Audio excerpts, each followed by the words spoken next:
Tiga sahabat Yesus diutus ke sana untuk berdakwah. Satu diutus, dua diutus. Gak kuat nih orang-orang berdakwah di situ. Diutus yang ketiga, gak bisa mereka meyakinkan orang-orang di Antiok ini. Lalu terus kemudian ketika tiga ini sudah diutus, malah diancam mau dibunuh sama penduduk lokal. Tapi Allah katakan, wajaa min aqsal madinati rajulu yas'a. Dan kemudian datanglah dari ujung kampung satu orang pemuda. Pemuda ini nggak diceritain namanya, tapi tadi namanya kira-kira Habib An-Najjar As-Suri. Ketika itu dia bilang apa? Ya qaumit tabi'u mursalin. Wahai kaumku, ikuti orang-orang para nabi ini. Mereka ini orang-orang baik. Mereka tidak minta tarif dari kalian. Mereka nggak bikin red cut daripada kalian. Mereka nggak minta duit daripada kalian. Kenapa nggak ikutin dia? Mereka ini cuma ngajak pada kebaikan. Dia cuma ngomong sesuatu yang impactful, yang bahkan para nabi ini nggak bisa ngomong seperti itu. Ketika itu terjadi, tahu nggak? Ini orang-orang yang tadi awalnya mau bunuh para nabi, mau bunuh dia jadi. Karena dia lebih impactful daripada tiga nabi ini. Tiga rasul ini, tiga utusan ini. Karena omongannya bisa dimengerti orang, omongannya mudah banget dicerna sama orang, dan logika-logika yang digunakan logika-logika kampung mungkin yang sangat pas gitu kan maksudnya. Nah setelah itu orang-orang jadi pada berubah gara-gara dia. Akhirnya dia diinjek di jalan sama orang-orang jahat sampai ususnya keluar daripada anusnya, meninggal.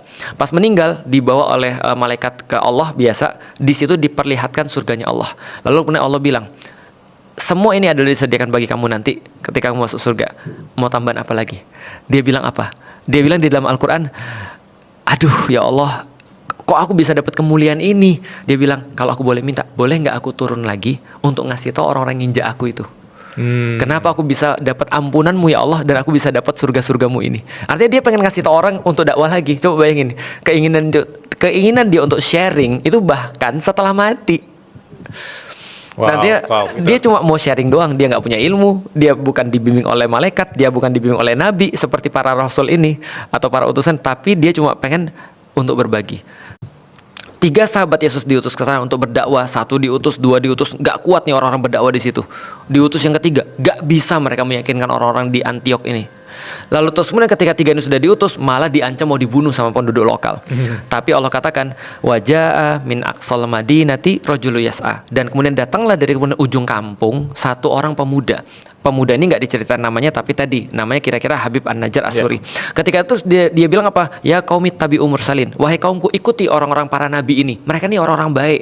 Mereka tidak minta tarif dari kalian. Mereka nggak bikin red cut daripada kalian. Mereka nggak minta duit daripada kalian. Kenapa nggak ikutin dia? Mereka ini cuma ngajak pada kebaikan. Dia cuma ngomong sesuatu yang impactful, yang bahkan para nabi ini nggak bisa ngomong seperti itu. Ketika itu terjadi, tahu nggak? Ini orang-orang yang tadi awalnya mau bunuh para nabi, mau bunuh dia jadi. Karena dia lebih impactful daripada tiga nabi ini. Tiga rasul ini, tiga utusan ini. Karena omongannya bisa dimengerti orang, omongannya mudah.